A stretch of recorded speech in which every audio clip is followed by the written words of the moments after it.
കഴിഞ്ഞ ക്ലാസ്സിൽ നമ്മൾ കമ്പ്യൂട്ടർ ആപ്ലിക്കേഷനുമായി ബന്ധപ്പെട്ട് +1 കോമേഴ്സിന്റെ മൊഡ്യൂളുകൾ നമ്മൾ ക്ലിയർ ചെയ്ത് വന്നുകൊണ്ടിരിക്കുകയാണ്. അതുമായി ബന്ധപ്പെട്ട് എന്താണ് ഫങ്ഷണൽ യൂണിറ്റ്സ് ഓഫ് എ കമ്പ്യൂട്ടറിനെ കുറിച്ച് ഡിസ്കസ് ചെയ്തു. അതിൽ ആദ്യത്തെ ഫങ്ഷണൽ യൂണിറ്റ് ആയ ഇൻപുട്ട് യൂണിറ്റ് എന്താണെന്ന് നമ്മൾ അവിടെ എക്സ്പ്ലെയിൻ ചെയ്തു.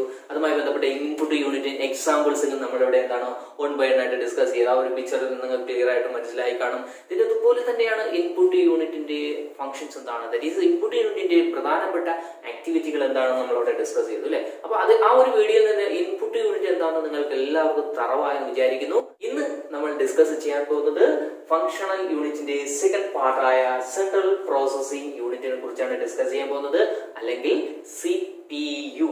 എന്താണ് സെൻട്രൽ പ്രോസസിംഗ് യൂണിറ്റ് അല്ലെങ്കിൽ CPU എന്താണെന്നാണ് നമ്മൾ ഇന്ന് ചെറിയൊരു വീഡിയോയിലൂടെ അല്ലെങ്കിൽ ചെറിയൊരു മീനിങ്ങിലൂടെ ഞാൻ നിങ്ങൾക്ക് മനസ്സിലാക്കാൻ ശ്രമിക്കുന്നത്. വളരെ സിമ്പിൾ ആണ് കേട്ടോ. കമ്പ്യൂട്ടറുമായി ബന്ധപ്പെട്ട് ഒരുപാട് പാർട്ടുകൾ നമ്മൾ ഡിവൈഡ് ചെയ്യുന്നുണ്ട്. അതിൽ സെക്കൻഡ് പാർട്ടാണ് ഈ സെൻട്രൽ പ്രോസസിംഗ് യൂണിറ്റ് അഥവാ CPU എന്നറിയപ്പെടുന്നത്. നമ്മളൊരു ബോക്സ് കണ്ടിട്ടില്ലേ, സാധാരണ ഈ കാണിച്ചിരിക്കുന്ന ബോക്സ് തന്നെയാണ്. ആ ബോക്സില്ലേ, അത് തന്നെയാണ് CPUവിന് നമ്മൾ എക്സാമ്പിൾ ആയിട്ട് പറയുന്നത്. ഈ ഒരു ബോക്സ് കാണാത്ത ആരും തന്നെ കാണില്ല. എന്താണ് സെൻട്രൽ പ്രോസസിംഗ് യൂണിറ്റ് എന്ന് ഇവിടെ പറയുന്നത്? CPU അതല്ലെങ്കിൽ പ്രോസസർ എന്ന് നമ്മൾ അറിയപ്പെടുന്നത്. CPU is called the brain of A computer. കമ്പ്യൂട്ടറിന്റെ ബ്രെയിൻ എന്നാണ്, കമ്പ്യൂട്ടറിന്റെ തലച്ചോറാണ് ആര്? ഈ CPU എന്നറിയപ്പെടുന്നത്. ഹ്യൂമൻ ബീങ്സിന്റെ തലച്ചോറ് ഏത് രീതിയിലാണ് വർക്ക് ചെയ്യുന്നത്, ബ്രെയിൻ ഏത് രീതിയിലാണ് വർക്ക് ചെയ്യുന്നത്, ഇതുപോലെ തന്നെയാണ് കമ്പ്യൂട്ടറിന്റെ CPUയുടെയും വർക്കിംഗ് കണ്ടീഷൻ എന്ന് പറയുന്നത്. അതുപോലെ തന്നെ it is primary function is to execute program. ഇവരുടെ മെയിൻ ആയിട്ടുള്ള ഡ്യൂട്ടി എന്താണ്? പ്രൈമറി ഫംഗ്ഷൻ എന്ന് പറയുന്നത് പ്രോഗ്രാമുകൾ ചെയ്യുക തന്നെയാണ്. It is execute the program. Program execute ചെയ്യുമ്പോൾ എന്തെല്ലാം കാര്യങ്ങളുണ്ടെന്ന് നമുക്ക് വഴിയെ മനസ്സിലാക്കാം. Then it is also control the operations of other components. That is CPUയുടെ മെയിൻ ലക്ഷ്യം എന്ന് പറയുന്നത് CPU മാത്രമല്ല, അതിനെ പല പല കമ്പോണൻസുകളെ കൺട്രോൾ ചെയ്യുന്നതും ഈ ഒരു പർട്ടിക്കുലർ ആ കമ്പ്യൂട്ടറുമായി ബന്ധപ്പെട്ട് ഈ ഒരു പർട്ടിക്കുലർ ഡിവൈസ് ആണ്.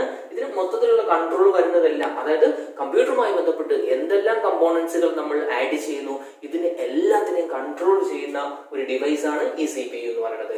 That is CPU consists of 3 components. Main ആയിട്ട് 3 components ആണ്, 3 കമ്പോണൻസ് ആണ് ഉള്ളത്. ഏതൊക്കെയാണ് 3 കമ്പോണൻസ് എന്ന് പറയുന്നത്? ALU, that is arithmetic and logical unit. Then control unit, the last one എന്താണ്? Register. എന്താണ് arithmetic and logical unit? Then അതുപോലെ എന്താണ് control unit അല്ലെങ്കിൽ എന്താണ് register എന്ന് ക്ലിയർ ആയിട്ട് നമുക്ക് അറിഞ്ഞിരിക്കണം. സോ നമുക്ക് പോകാം. എന്താണ് arithmetic and logical unit? That is ആ ഒരു വേർഡിൽ തന്നെ പറഞ്ഞിട്ടുണ്ട്. അരിത്തമെറ്റിക്കും ലോജിക്കും 2 യൂണിറ്റുകളുടെ സംഗമമാണ് ഈ അരിത്തമെറ്റിക് ആൻഡ് ലോജിക്കൽ യൂണിറ്റ് എന്ന് പറയുന്നത്. അവിടെ എന്താ പറയുന്നത്? Arithmetic and logical unit perform arithmetic, that is arithmetic logical unit perform ചെയ്യുന്നു. അവിടെ എന്ത് ചെയ്യുന്നു? പ്രവർത്തിക്കുന്നു. എന്താണ്? Arithmetical operations. എന്തൊക്കെയാണ് arithmetical operations? Addition, multiplication, subtraction, division, ഇങ്ങനെ ഒരുപാട് ഫംഗ്ഷൻസ് നമുക്ക് അവിടെ യൂസ് ചെയ്യാൻ പറ്റും അല്ലെ. ഇതുപോലെ തന്നെയാണ് ലോജിക്കൽ ഓപ്പറേഷൻസ് ചെയ്യുന്നത്. കമ്പാരിസൺ, 2 ഡിസിഷൻ മേക്കിങ്ങിന് വേണ്ടി കമ്പയർ ചെയ്യാൻ വേണ്ടി ഏത് രീതിയിൽ എന്തെടുക്കണം എന്നുള്ള തീരുമാനം എത്തുന്നതിന് വേണ്ടി നമ്മളെ സഹായിക്കുന്ന ഒരു കമ്പോണന്റ് ആണ് ഈ ലോജിക്കൽ യൂണിറ്റ് എന്ന് പറയുന്നത്. That is arithmetic and logical unit എന്ന് പറയുന്നത് 2 യൂണിറ്റുകൾ പാർട്ടാണ്. ഏതൊക്കെയാണ്? 2 യൂണിറ്റ്സ്, ദാറ്റ് ഈസ് അരിത്തമെറ്റിക് യൂണിറ്റും അതുപോലെ തന്നെ ലോജിക്കൽ യൂണിറ്റിന്റെയും പാർട്ടുകളാണ്. മെയിൻ ആയിട്ടുള്ള അരിത്തമെറ്റിക് പാർട്ടുകളുമായി ബന്ധപ്പെട്ട എല്ലാ എക്സിക്യൂഷനും നടക്കുന്നത് ഈ അരിത്തമെറ്റിക്കൽ യൂണിറ്റിൽ തന്നെയായിരിക്കും. അതുപോലെ തന്നെ ലോജിക്കൽ പാർട്ടുമായി ബന്ധപ്പെട്ട എല്ലാ പ്രോഗ്രാമുകളും എക്സിക്യൂഷൻ നടക്കുന്നത് ഈ ലോജിക്കൽ യൂണിറ്റിലായിരിക്കും. ഫസ്റ്റ് കമ്പോണന്റ് എന്ന് പറയുന്നത്, ഫസ്റ്റ് എലമെന്റ് എന്ന് പറയുന്നത്. സെക്കൻഡ് എന്താ പറയുന്നത്? കൺട്രോൾ യൂണിറ്റ് അല്ലെ. ആ ഒരു വേർഡിൽ തന്നെ ഉണ്ട്, കൺട്രോൾ ചെയ്യുന്നു, എന്തിനേക്കെയോ കൺട്രോൾ ചെയ്യുന്നു. അപ്പൊ ഇവിടെയും അത് തന്നെയാണ്, കൺട്രോൾ ചെയ്യുന്നു. ആരെ കൺട്രോൾ ചെയ്യുന്നു? നോക്കാം ആരെ കൺട്രോൾ ചെയ്യുന്നത്. ദ കൺട്രോൾ യൂണിറ്റ് അല്ലെങ്കിൽ CU handle all processor to control signal. That is control സിഗ്നലുകൾ ഉപയോഗിച്ചുകൊണ്ടാണ് ഈ എല്ലാ ആക്ടിവിറ്റിയും, ദാറ്റ് ഈസ് കമ്പ്യൂട്ടറിൽ നടക്കുന്ന ഒട്ടനവധി എല്ലാ ആക്ടിവിറ്റിയും കൺട്രോൾ ചെയ്യുന്നത്. ദാറ്റ് ഈസ് നമ്മളൊരു എക്സാമ്പിൾ പറയുന്നുണ്ടെങ്കിൽ ഒരു ഡേറ്റ നമ്മൾ എന്ത് ചെയ്യുന്നു? ഇൻപുട്ട് ചെയ്യാൻ പോകുന്നു. ഈ ഇൻപുട്ട് ചെയ്യുമ്പോൾ കൺട്രോൾ യൂണിറ്റ് എന്താണ്? ഇൻപുട്ട് ഡിവൈസിന്റെ അടുത്ത് പറയും, ദാ ഒരാള് നിങ്ങളുടെ ഡേറ്റ ഇൻപുട്ട് ചെയ്യാൻ വന്നിട്ടുണ്ട്, ജസ്റ്റ് ലുക്ക് ഇൻ ദാറ്റ് എന്ന് അവിടെ പറയും. ഇതുപോലെ തന്നെ എന്ത് ചെയ്യുന്നു? ആ കൺട്രോൾ ആ ഡേറ്റ എന്ത് ചെയ്യുന്നു? പ്രോസസ്സിലോട്ട് പോകുമ്പോൾ എന്ത് ചെയ്യുന്നു? പ്രോസസ്സിലോട്ട് പോകുമ്പോൾ പറഞ്ഞു കൊടുക്കും അരിത്തമെറ്റിക്കൽ. അതായത് നമ്മളിപ്പോ സപ്പോസ് ഒരു 2 സംഖ്യകൾ ആഡ് ചെയ്യാനാണ് കൊടുത്തെന്നുണ്ടെങ്കിൽ ഉടനെ ആദ്യത്തേത് പറയും, അരിത്തമെറ്റിക് യൂണിറ്റിന്റെ അടുത്ത് ചെന്ന് പറയും, ദാ 2 സംഖ്യകൾ ആഡ് ചെയ്യാൻ വരുന്നുണ്ട്, എത്രയും പെട്ടെന്ന് ആഡ് ചെയ്ത് കൊടുക്കുക. മനസ്സിലായോ? ഇതുപോലെ എന്ത് ചെയ്യുന്നു? കൺട്രോൾ ചെയ്യും. ആരെ കൺട്രോൾ ചെയ്യുന്നു? അരിത്തമെറ്റിക്കൽ യൂണിറ്റിനെ രീതിയിൽ നമ്മൾ കൺട്രോൾ ചെയ്യുന്നു. പിന്നെ അതിനുശേഷം ആ ഒരു പ്രോസസ്സ് കംപ്ലീറ്റ് ചെയ്തതിന് ശേഷം അതിന്റെ റിസൾട്ട് ദാറ്റ് ഈസ് എന്തെങ്കിലും ഏതെങ്കിലും രണ്ടിസെങ്കിൽ ആഡ് ചെയ്തിട്ട് റിസൾട്ട് നേരെ ഔട്ട്പുട്ടിന് കൊണ്ടു കൊടുക്കും. എന്നിട്ട് ഔട്ട്പുട്ടിന്റെ അടുത്ത് പറയും ദാ രണ്ട് കാൽക്കുലേഷൻ അവിടെ നടത്തിയിട്ടുണ്ട്, അതിന്റെ റിസൾട്ട് ഇതാ വരികയാണ്, ഒന്ന് നോക്കിക്കോ എന്ന് പറയും. ആരടുത്ത് പറഞ്ഞു കൊടുക്കും? ഔട്ട്പുട്ട് യൂണിറ്റിനടുത്ത് പറയും. ഇതൊക്കെ ചെയ്യുന്ന ഒരു യൂണിറ്റ് ആണ് ഈ കൺട്രോൾ യൂണിറ്റ്. ഇതെല്ലാം സാധാരണ യൂസ് ചെയ്യുന്ന സിഗ്നലിലൂടെയാണ് അതെല്ലാം എന്ത് ചെയ്യുന്നത്, പറഞ്ഞു കൊടുക്കുന്നത്. ഇതിനെയാണ് നമ്മൾ കൺട്രോൾ യൂണിറ്റ് കൊണ്ട് ഉദ്ദേശിക്കുന്നത്.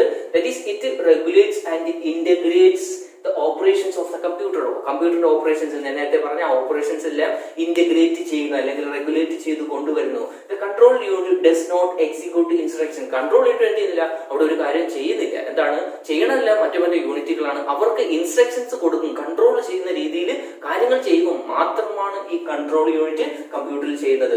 It tells other what to do. മറ്റുള്ള യൂണിറ്റുകൾ എന്ത് ചെയ്യണമെന്ന് ഞാൻ നേരത്തെ പറഞ്ഞ പോലെ ഔട്ട്പുട്ട് യൂണിറ്റ് എന്ത് ചെയ്യണം, ദെൻ പ്രോസസ് യൂണിറ്റ് എന്ത് ചെയ്യണം, ദെൻ ഇൻപുട്ട് യൂണിറ്റ് എന്ത് ചെയ്യണം, ഇതെല്ലാം ആര് പറഞ്ഞു കൊടുക്കും അല്ലെങ്കിൽ ആര് കൺട്രോൾ ചെയ്യും? ഈ കൺട്രോൾ യൂണിറ്റ് കൺട്രോൾ ചെയ്യുന്നതായിരിക്കും. It is the nucleus of the microprocessor. That is ഇതാണ് കമ്പ്യൂട്ടറിന്റെ മെയിൻ പാർട്ട് എന്ന് പറയുന്നത്. Microprocessor means main part, nucleus means main part എന്നുള്ള മീനിങ് മാത്രമാണ് ഇവിടെ പറഞ്ഞത്.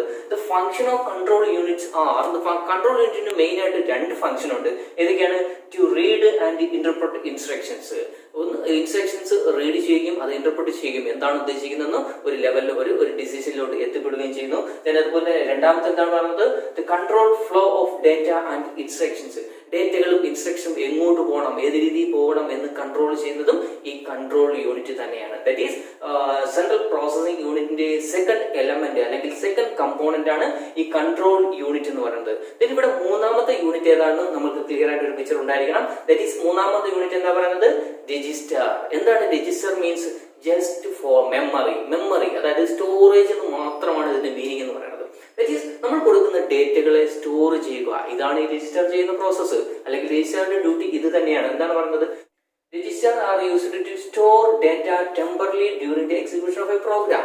ഒരു പ്രോഗ്രാം എക്സിക്യൂഷൻ സമയത്ത് ജസ്റ്റ് സ്റ്റോർ ചെയ്ത് വയ്ക്കുക. ഇതാണ് രജിസ്റ്ററിന്റെ ഡ്യൂട്ടി എന്ന് പറയുന്നത്. ദാറ്റ് ഈസ് മെയിൻ ആയിട്ടുള്ള മെമ്മറി, റാം ഏത് രീതിയിൽ അല്ലെങ്കിൽ എന്തൊക്കെ കാര്യങ്ങളാണ് റാമിൽ സ്റ്റോർ ചെയ്യേണ്ടത്, ഇതൊക്കെ കുറിച്ച് ഡിസിഷൻ എടുക്കുന്ന അല്ലെങ്കിൽ ആ സ്റ്റോർ ചെയ്യുന്ന പാർട്ടിനെയാണ് നമ്മൾ എന്ന് പറയുന്നത് രജിസ്റ്റർ കൊണ്ട് ഉദ്ദേശിക്കുന്നത്.